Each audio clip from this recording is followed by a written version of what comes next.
दोस्तों, आपका स्वागत है हमारे YouTube चैनल पर। आज हम एक न्यू चैप्टर लाए हैं जिसका नाम है ग्राफ डेटा स्ट्रक्चर। तो एक ग्राफ डेटा स्ट्रक्चर होता क्या है? पहला पॉइंट है, graph is a non linear data structure that consist of set of vertices. Set of vertices को हम लोग नोड भी बोलते हैं, एंड सेट ऑफ एजेस। तो ये ग्राफ क्या है? एक नॉन लीनियर डेटा स्ट्रक्चर है जिसके अंदर क्या होता है, सेट ऑफ वर्टाइसेस होता है और सेट ऑफ एजेस होता है। मतलब नोड रहेगा और नोड को कनेक्ट करने के लिए हमारे पास एजेस रहेगा। तो स्ट्रक्चर देखिए, ये देखिए ए बी डी सी, ये जो है ये हमारे वर्टाइसेस है, एक दूसरे से कनेक्ट किसके थ्रू है? एजेस के थ्रू एक दूसरे से कनेक्ट है। इसी को हम लोग बोलते हैं ग्राफ डेटा स्ट्रक्चर।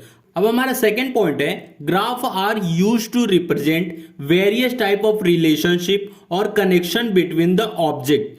तो ये जो ग्राफ है ये क्या रिप्रेजेंट करता है? ये रिप्रेजेंट करता है जैसे कि दो एलिमेंट है, इन दोनों के बीच में कनेक्शन को स्टैब्लिश करता है, उनके रिलेशन को स्टैब्लिश करता है। ठीक है।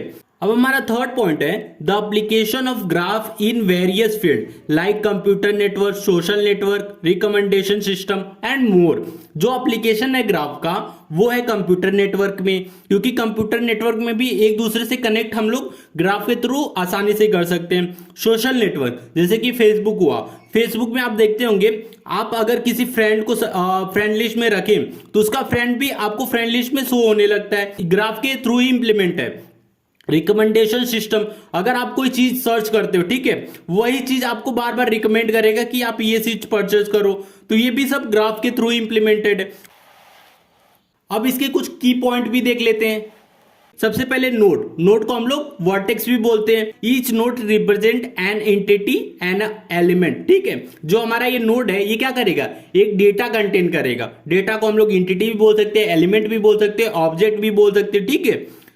सेकेंड पॉइंट है हमारा एजेस। तो एजेस क्या है? Edges are the connection between the nodes. Edges can be directed और अनडायरेक्टेड।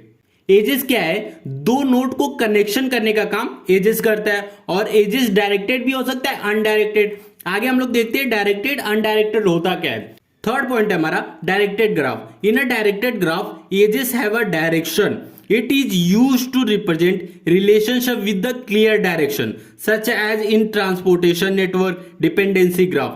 Directed graph का मतलब है, अब सपोज मैंने ये बनाया है, ए सी से डायरेक्टेड है, ठीक है, लेकिन सी ए से डायरेक्टेड है क्या? नहीं है, इसलिए इसको बोलेंगे डायरेक्टेड ग्राफ। मतलब ए डिपेंड है सी से, लेकिन सी डिपेंड ए से नहीं है, तो इसी को बोलेंगे डायरेक्टेड ग्राफ। एक बार और देख लीजिए, in a directed graph edges have a direction. अब देखिए ए और सी से डायरेक्शन था, यहाँ ए और सी का डायरेक्शन था, लेकिन सी ए का डायरेक्शन नहीं है, लेकिन इसलिए हम लोग ए सी को क्या बोलेंगे? डायरेक्टेड ग्राफ है।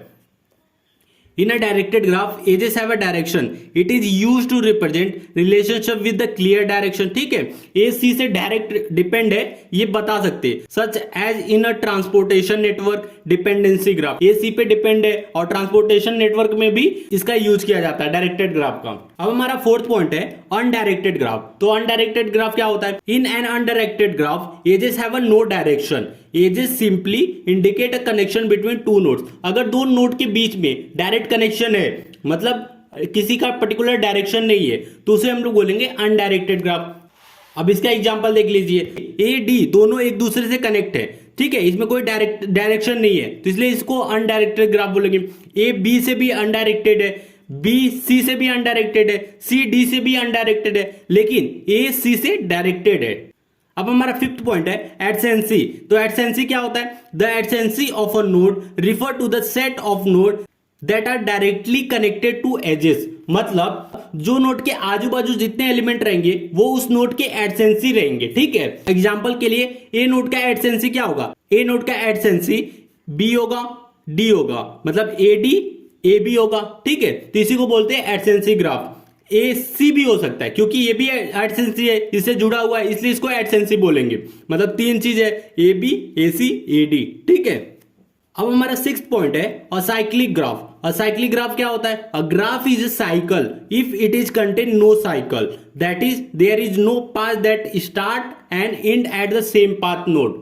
असाइक्लिक ग्राफ क्या होता है? ऐसा नोड जहां का स्टार्टिंग पॉइंट और एंडिंग पॉइंट सेम नोड पे ना हो, उसे हम लोग बोलते हैं असाइक्लिक ग्राफ। एग्जांपल के लिए देखते हैं, अब सपोज ये हमारा नोड है ए, ये नोड भी इस नोड से कनेक्टेड है।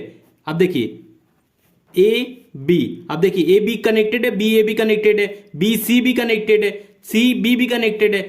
एक और नोट लेते हैं डी, ठीक है, डी बी सी से कनेक्टेड है, सी डी से भी कनेक्टेड है। लेकिन अगर ए डी से कनेक्टेड नहीं है तो क्या होगा, असाइक्लिक ग्राफ। अब देखिए स्टार्टिंग पॉइंट यहां है लेकिन एंडिंग पॉइंट यहां है, तो इसलिए क्या साइक्लिक ग्राफ होगा। अगर मैं ये एज को जोड़ दूं तो ये क्या हो जाएगा, साइक्लिक ग्राफ हो जाएगा। तो वीडियो अच्छा लगा तो प्लीज वीडियो को लाइक और हमारे चैनल को सब्सक्राइब कीजिए।